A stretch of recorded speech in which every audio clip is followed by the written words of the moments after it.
किस प्रकार के लोग दूसरों का बुरा चाहते हैं।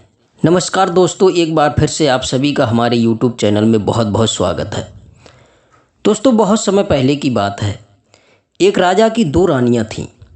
बड़ी रानी का नाम शोभा था, जो बहुत ही अच्छे स्वभाव की और दयावान स्त्री थी। छोटी रानी का नाम रूपा था, जो बड़ी कठोर और दुष्ट स्वभाव वाली स्त्री थी। बड़ी रानी शोभा की एक बेटी थी जिसका नाम था देवी। दूसरी रानी रूपा की एक पुत्री थी जिसका नाम था तारा। रानी रूपा बड़ी चालाक और दुष्ट स्त्री थी। वह चाहती थी कि राज्य की सत्ता उसके हाथ में रहे। राजा भी उससे दबा हुआ रहता था और रानी रूपा की हर बात मानता था। रानी रूपा बड़ी रानी और उसकी पुत्री से नफरत करती थी। एक दिन रानी रूपा ने राजा से कह दिया कि बड़ी रानी शोभा और उसकी बेटी को महल से निकाल दिया जाए। राजा रानी की नाराज़गी से डरता था। राजा को लगा कि उसे वही करना पड़ेगा जो रूपा चाहती है। राजा ने बड़ी रानी शोभा और उसकी पुत्री को राजमहल से बाहर एक छोटे से घर में रहने के लिए भेज दिया। लेकिन रानी रूपा की घृणा इससे भी दूर नहीं हुई। उसने बड़ी रानी की बेटी को आज्ञा दी कि वह प्रतिदिन राजा की गायों को जंगल में चराने के लिए ले जाया करे। रानी शोभा यह अच्छी तरह जानती थी कि यदि मेरी बेटी देवी गाय चराने नहीं ले गई तो रूपा किसी और बड़ी परेशानी में डाल सकती है। इसलिए उसने अपनी बेटी देवी से कहा कि बेटी, वह रोज़ सुबह गायों को चराने के लिए जंगल में ले जाया करे और शाम के समय उन्हें वापस ले आया करे।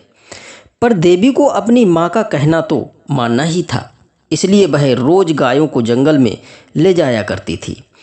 एक दिन जब वह जंगल से वापस लौट रही थी तो उसे अपने पीछे एक धीमी आवाज़ सुनाई दी, देवी देवी, क्या तुम मुझसे विवाह करोगी? देवी ने अपने चारों ओर देखा पर कोई भी दिखाई नहीं दिया तो वह डर गई। जितनी जल्दी हो सका उसने गायों को घर की ओर हाँका। दूसरे दिन भी जब वह घर लौट रही थी तो उसने वही आवाज़ पुनः सुनी। वही प्रश्न उससे फिर पूछा गया था। घर आकर देवी ने उस आवाज़ के बारे में अपनी माँ को बताया। देवी की माँ इस बात पर पूरी रात विचार करती रही। सुबह तक देवी की माँ ने निश्चय कर लिया कि अब उसे क्या करना चाहिए। शोभा ने अपनी बेटी को अपने पास बुलाया और बोली, देखो बेटी, अगर आज भी तुम्हें वही आवाज़ सुनाई दे तो तुम उस आवाज़ को उत्तर देना कि कल सुबह तुम मेरे घर आ जाओ, फिर मैं तुमसे विवाह कर लूँगी। देवी ने जवाब दिया, लेकिन माँ, हम उसे जानते तक नहीं हैं, ऐसे कैसे विवाह का वादा कर दूँ? माँ ने दुखी होकर कहा, बेटी, हम जिस स्थिति में जी रहे हैं उससे बुरा और क्या हो सकता है। हमें इस प्रस्ताव को स्वीकार कर लेना चाहिए। ईश्वर हमारी ज़रूर सहायता करेगा। दोस्तों, उस शाम जब देवी गायों को लेकर के लौट रही थी उसे वही आवाज़ फिर सुनाई दी। आवाज़ कोमल और दुख भरी थी, देवी देवी, क्या तुम मुझसे विवाह करोगी? क्या तुम मुझसे विवाह करोगी? देवी रुक गई। उसने पीछे मुड़कर देखा तो वहाँ उसे कोई दिखाई नहीं दिया। वह हिचकिचाई और वहाँ से भाग जाना चाहती थी, लेकिन तभी उसे अपनी माँ की बात याद आ गई। वह जल्दी से बोली, हाँ, यदि तुम कल सुबह मेरे घर आ जाओ तो मैं तुमसे विवाह कर लूँगी। इतना कहकर वह बड़ी तेज़ी से गायों को हाँकती हुई घर की ओर चली गई। अगले दिन देवी की माँ सुबह जल्दी उठ गई। उसने जाकर बाहर का दरवाज़ा खोला, यह देखने के लिए कि कोई प्रतीक्षा तो नहीं कर रहा है। वहाँ कोई भी नहीं था। अचानक उसे एक धक्का सा लगा और वह स्तब्ध रह गई। एक बड़ा अजगर कुंडली मारे सीढ़ियों पर बैठा है। यह सब देख कर के रानी शोभा चिल्ला पड़ी। उसकी बेटी और नौकर भागे भागे आए कि क्या बात है। तभी एक आश्चर्य वाली बात हुई। मनुष्य की भाषा में वो अजगर बोला, मुझे निमंत्रित किया गया है, इसलिए मैं यहाँ आया हूँ। आपकी लड़की ने मुझसे वादा किया था कि यदि तुम सुबह मेरे घर आ सको तो मैं तुमसे विवाह कर लूँगी। मैं इसलिए आया हूँ। अब रानी शोभा की समझ में नहीं आ रहा था कि भाई क्या करे। उसे तो यही आशा थी कि किसी दिन कोई सुंदर राजकुमार उसकी लड़की से विवाह करने आएगा। उसने कभी नहीं सोचा था कि भाई एक अजगर होगा। दोस्तों, उधर एक नौकर भागता हुआ रानी रूपा के पास में पहुंचा और उसने रानी रूपा को सारी घटना के बारे में बता दिया। इस घटना को सुनकर के रानी रूपा बड़ी खुश हुई और वह अपने नौकरों के साथ रानी शोभा के घर आई और बोली, अगर राजकुमारी देवी ने किसी के साथ में विवाह का वादा किया है तो उसे अपना वादा जरूर निभाना चाहिए। रानी होने के कारण न्याय अन्याय ये देखना मेरा कर्तव्य है, इसलिए राजकुमारी ने जो वादा किया है वह अपना वादा पूरा करे और अजगर के साथ में विवाह करे। और रानी रूपा ने राजकुमारी देवी का विवाह अजगर के साथ में कर दिया। दोस्तों, रानी शोभा और उसकी बेटी के लिए ये कोई प्रसन्नता का विषय नहीं था, लेकिन इतने दुर्भाग्य सहने के बाद वे दोनों किसी प्रकार की विपत्ति का सामना करने के लिए तैयार थीं। विवाह के बाद अजगर को उसकी पत्नी के साथ उसके कमरे में भेज दिया गया। सारी रात रानी शोभा ने भगवान से प्रार्थना करने में बिता दी कि उसकी बेटी ठीक ठाक रहे। दूसरे दिन सुबह रानी शोभा ने अपनी बेटी के कमरे का दरवाज़ा खटखटाया। एक सुंदर नवयुवक ने दरवाज़ा खोला। देवी उसके पीछे खड़ी थी। तब नवयुवक ने कहा, मैं आपको कह नहीं सकता कि मेरी जान बचाने के लिए मैं आपका और आपकी बेटी का कितना आभारी हूँ।